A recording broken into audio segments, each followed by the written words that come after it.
सबसे पहली बात, हमारी कमजोरी क्या है? हम परेशान हो जाते हैं। संसार में देखो तो परेशान, परमार्थ की तरफ देखो तो हम परेशान हो। ये हमारा आदत स्वभाव बन गया परेशान होना। थोड़ा सा धैर्यवान बनो, गंभीर बनो। कोई भारी से भारी विपत्ति में परेशानी स्वीकार करके विपत्ति से थोड़ी निकला जाता। सुलझो, ठीक है, विपत्ति आई, समस्या आई, इसका समाधान होगा। ऐसा थोड़ी कि हमें नष्ट कर देगी। अगर अभी हमारी बड़ी हानि हो जाती है, हम कल इससे बड़ा लाभ प्राप्त कर सकते हैं। हमको एकदम बिल्कुल गंभीर रहना है, इतने कमजोर नहीं बन जाना। अब वो गए तो क्या होगा, अब वो वस्तु गई तो क्या, पद गया तो क्या होगा। प्रयास किया था, ये पद मिला था, इससे बड़ा पद प्राप्त करूंगा, मैं इससे बड़ा महान बनूंगा।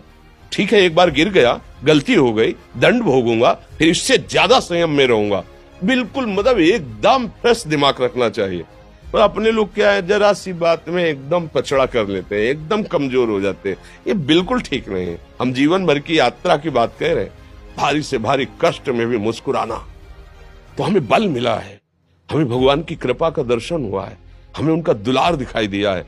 अगर ऐसे तो भाग जाते, फिर परमार्थ में थोड़ी चलना होता है। आज जो आप सुन करके लाभ लेने की चेष्टा कर रहे हो ना, ये केवल प्रवचन नहीं है, ये जीवन है। अगर ये जिए ना होते ना, तो ये इसका प्रभाव नहीं पड़ता, फिर वाणी का प्रभाव नहीं पड़ता। हम इसीलिए कहते हैं, जैसे आप लोग एकदम परेशान हो जाते हैं, तो बोलो क्या हमसे ज्यादा परेशानी होगी?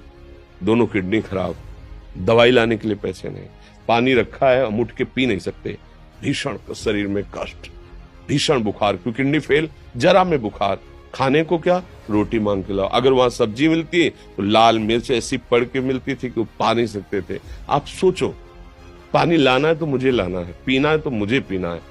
अगर मैं हारता तो कहां पहुंच जाता, क्या स्थिति होती? नहीं, मरना है, पर कदम पीछे। कोई दिन ऐसा नहीं जिस दिन सेवा ना की हो, जिस दिन सेवा ना गए हो। गुरु जी की सेवा में जाना है, पहले अपने को स्वस्थ साबित करना है, नहीं वो सेवा नहीं लेंगे। तुम बीमार हो, तुम कष्ट में हो, ऐसे उनकी दृष्टि परेशान थे। उनकी सेवा की, आके लेट गए। फिर हिम्मत की, अपनी श्री जी की सेवा की, मधुकरी नहीं गए, 3-4 दिन भोजन नहीं गए, पर सेवा नहीं छोड़ा, दिनचर्या नहीं छोड़ी। और उसका प्रधान कारण संयम, ब्रह्मचर्य, भगवत आश्रय, नाम जप, कभी हारने नहीं दिया। अभी भी थोड़ी देर बाद डायलिसिस शुरू होगा। हारने, आपको हारे हुए नजर आ रहे हैं? शरीर में पीड़ा है, किडनी फेल है, ऐसा थोड़ा हम स्वस्थ बैठे हैं। पीड़ा है, बार बार प्यास लगती है, थोड़ा थोड़ा पानी मिलता है, लेकिन हम आनंदित हैं, हम प्रसन्न हैं। हम लड़ाई में हारे नहीं हैं, ना हारेंगे। हम जीत चुके हैं। हम अपने मालिक के भरोसे में अपना